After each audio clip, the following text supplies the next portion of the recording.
չգիտեմ ովքեր խոսքեր են տարածում,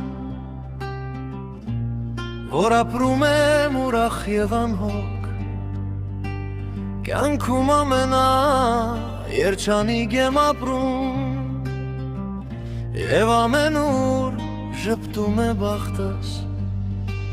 Ոչ, այդպես չէ կյանքը, ոնց բոլորը փնտրում են բախտը, ես էլ գեղեցկացնելով տեսքս, փորձում եմ փակել, թե ինչ է կատարվում ներսս։